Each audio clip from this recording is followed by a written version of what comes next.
Hey yo, this is going to be Styles, and this is going to be round 2 between Liquid Hug spawning as a red Protoss and Mouse Mana spawning as a green Protoss. PvP, gotta love it, gotta hate it. This is gonna be taking place on Shakur's Plateau, and the last round was insane. Well, maybe not. Depends on what you feel it like is insane. I love watching Protoss versus Protoss, mostly because I do love playing as Protoss. That 4-gate from Liquid Hug was devastating to Mouse Mana. Mouse Mana did go for that DT Shrine, but he was quickly shut down by that 4-gate by Liquid Hug. Liquid Hug. Why do I keep calling him Liquid Hug? His name is Hug. But anyway, Hug was able to showcase basically his insane 4-gate skills, pumping out a lot of stalkers as soon as possible, basically taking that game by brute force alone. Mouse Mana did go for that crazy techie style of play, but it did not pay off in the end. We'll see if these two players decide to do something different on this map. I mean, like I said, Shakur's Plateau is one of those maps where you can definitely expand really quickly, dropping that pylon on the low ground, getting that forge. But in Protoss versus Protoss, it's actually really dangerous to do that. You know, because that 4-gate is so strong, that cannon plays. You're gonna need a lot of cannons, and that 4-gate itself won't be that strong if the stalkers are just dancing in and out, poking away at the shields of that. You know, not the cybernetics core, the forge. Excuse me. If they just poke in and out, that wall off isn't going to be as strong. There really is no need to wall off against Protoss in the first place anyways. It's not like there's going to be a Zergling run by or anything like that. So no really need to do anything like that. Both players are once again going for that very standard Protoss opener, no 2-gate crazy, anything like that. Just getting that assimilator up, getting that gateway up, most likely going to see a cybernetics core the moment this gateway finishes. Can't imagine anything too crazy. But although on this map, it's pretty likely that Protoss would do a very aggressive 2-gate attack. The only reason why I say that is because even in the ladder, it's not even just MLG rules. Even in the ladder, it's impossible for players to spawn close positions. So there was no way in hell. It was like a mix of heck and hell at the same time. I don't even know what that was, but there's no way in hell that Mouse Mana would ever spawn here if Huck spawned here, and there's no way in hell that Huck would spawn cross positions from Mouse Mana like that, close spawn position. So one of the things that a lot of people do, in the ladder at least, to avoid this 4-gate style of play, and because they understand that the 4-gate is very popular in Protoss versus Protoss, well, that they'll just place a pylon here and 2 gateways here. It's really simple because you don't even need to scout. Doesn't matter where they spawn, as long, I mean, it's already proxy as it is, and it's smack in the middle between these two bases. And there's no real better place to put it. The only better place would be right here, I guess, to put the pylon here and the gateways here. But then you know, it's not that big of a difference. I understand that this rush, the fact that the Zealots have to walk around is in fact a big difference when you're rushing, but at the same time it's not that bad if you just go for a blind proxy right here. And even then, if you just scout really quickly, you can just, you know, drop the gateways here and it's no problem. So basically what I'm saying is, on this map it's really common to see such a very harassy, cheesy style of play. Looks like Huck is going to be going for that robotics bait this time around, most likely not going to be seeing that any sort of totally aggressive 4-gate style of play. Grabbing these 2 watchtowers is really good play by Huck. In a Protoss versus Protoss matchup, you really do want to grab these watchtowers if you can, because you will know if you see a probe going out, you will definitely know if there's going to be a proxy pylon on the way. Looks like there's also going to be 2 stalkers out for Mouse Mana making their way across the map. Is Mouse Mana gonna go for any sort of 4-gate style play? He does have those 3 gateways out, and he did get that sentry, so I'm wondering if there's going to be ooh, wait, what? Huck? I was totally interrupting myself in that. Just the moment that pylon went down, I was I'm interested. I'm interested to see what Huck will do with this. I mean, because right now Huck basically has the exact same amount of gateways that Mana has, but he does have that robotics facility. I always want to call that a robotics bait. It looks like Mouse Mana is indeed himself going to go for a 3-gate into Robo bait. But Huck I think he went for a 1-gate Robo 2 gates? I think that's what he did. Maybe he did a 2-gate Robo or something like that. He did get that robotics bay out really quickly. So indeed, he is going to have that immortal advantage in a sense. He's also going to be going for that observer out, so if there is an engagement, he will be able to get that high ground sighted. But also, looks like Mouse Mana will have the stalker advantage at this point. Huck might lose the stalker if he's unlucky, getting into the orange and to the yellow after losing that shield. So it looks like Mouse Mana will be able to push away that Stalker. If you look at the unit counting station, there's going to be 5 Stalkers out for Mouse Mana at this point, and it looks like Huck will only have 4 Stalkers now.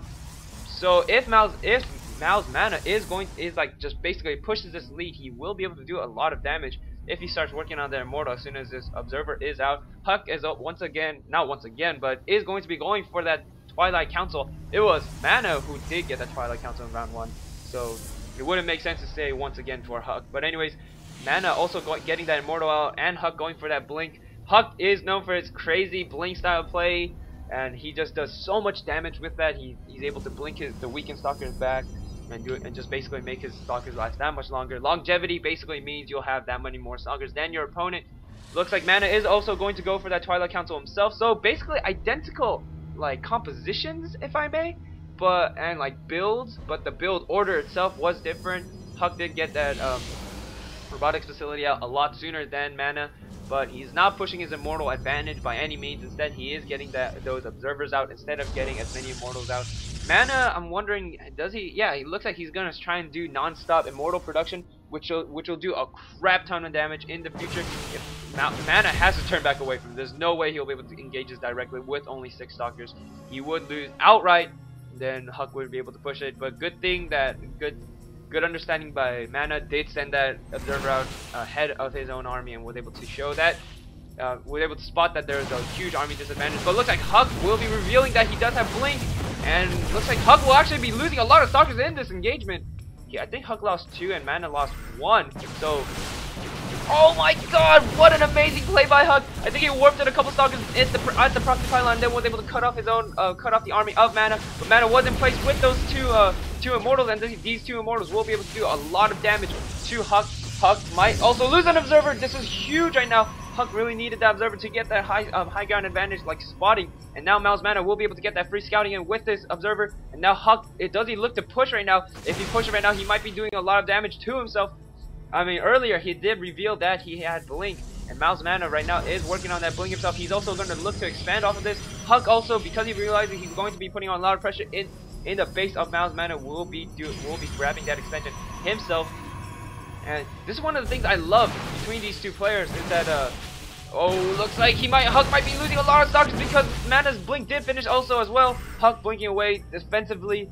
Mouse Mana does not wish to put on the chase anymore, but this is one of the things I love when Protoss players do, is that they'll keep the Stalkers out in front of the base doing a lot of harassing stuff. But it's really important that you don't keep slow units like the Zealot, Sentry, and the Immortal out in front of the base, because if you do lose that like basically that contain, the opponent's Stalkers will be able to outrun basically your slow ass units, and will basically be able to slowly snipe them off. You'll lose like 3 Zealots, or maybe even an Immortal if you're not lucky. Looks like there's also going to be an engagement between these 2 Stalkers. Blink action happening between both players. Looks like one of them will be losing that Observer. Looks like that was Huck's Observer, and Huck now doing a lot of damage to the Stalkers of Mana. Mana has to back out away from this as soon as possible. But there we go. There's the Blink. Will Huck aggressively, offensively blink into the army of Mana? We'll see. Looks like he will indeed. Looks like he will also. Oh! What an amazing play! He was able to save that Stalker so effectively, but looks like the force field of Mana will be going down as well. But Mana will have that Immortal advantage, and the engagement is going to begin. Good blink away by Mana, being able to prevent any sort of Huck's Zealots from doing damage to those Stalkers. Now the Immortals are going at it, and looks like the Stalkers are going to be blinking on top of each other. This battle is just ridiculous. I can't tell who's going to come out on top. Looks like Mana is going to have to back out. He does have that Stalker disadvantage, and now Huck is starting to warp in 3 more Stalkers, but they're going to be warping in at his base. But Mouse Mana is now warping in Stalkers of his own. Looks like Mana will be able to have that base of Defender's advantage, doing a lot of damage to the Huck's Stalkers, and now Huck is going to be in the back footing, if you ask me. But he's still being able to. Good focus firing will mean that Huck will be able to take the advantage. But Huck will have to blink away as these Stalkers of Mouse Mana are warping in. But now Huck's reinforcing Stalkers are now at the base of Mouse Mana, but blinking away defensively. This matchup is going insane right now. Both players are just putting on as much pressure as they can. They do not want to lose their like aggressive stance at this point. If they do, that'll mean the other player will get too comfortable and start macroing up. Looks like Mana will be going for that extra Immortal once more. Immortals do so much damage to Stalkers that it's really great that Mana is going for these. Huck, on the other hand, has been losing his Observers quite often in these engagements. Miles Mana has been really on top of that, sniping those observers, so he's going to need that observer once more, making that observer as soon as possible. These two players are going to be staying on these two bases and just duking it out with Gateway and basic robotic facility units. We're not going to see any. Looks like we might not be able to see any sort of Colossus out anytime soon. Good blink away once again. Look at the engagement is going to begin. Miles Mana needs to start blinking away from these Zealots. These Zealots do a lot of damage all up front. Now warping in a couple more Stalkers. If this engagement begins, I'm not sure who will win. If Huck is able to get these Zealots on top of the army of Miles Mana, he will be able to do so much damage, but it looks like Huck will be indeed backing out. People don't I think it was Tyler on the State of the Game that said it. People don't realize how strong Zealots really are. Their DPS is insane. And if a stalker doesn't, if a player doesn't max micro a stalker, then a Zealot will outright beat that stalker. And same goes for like a Zealot versus Roach. I mean, a Roach will obviously destroy a Zealot if microed, but I mean, a Zealot versus Roach, Zealot versus Stalker, the Zealot will indeed come out on top. So it's really important for Mana to stay away from those Zealots. Look like Huck is now going to start marching out with his army now that he's got that observer. If he's able to snipe this observer of Miles Mana, he will be in a good situation. But good blink up by Miles Mana to protect that, protect his observer of his own. Mana doing a really good job by staying on top of his observer, protection, I guess. He's been protecting that observer really well throughout this entire game. Looks like Huck will be going for that extra observer as well. Immortal in place for Miles Mana. Mana once again pushing that advantage. All having that immortal, like I said, does so much damage. 52 armored. Yes, indeed. The Stalker do count as armored. Looks like the engagement is going to begin. Zealots are just going to completely duke it out in the middle of the battle while the Stalkers are basically trading shots.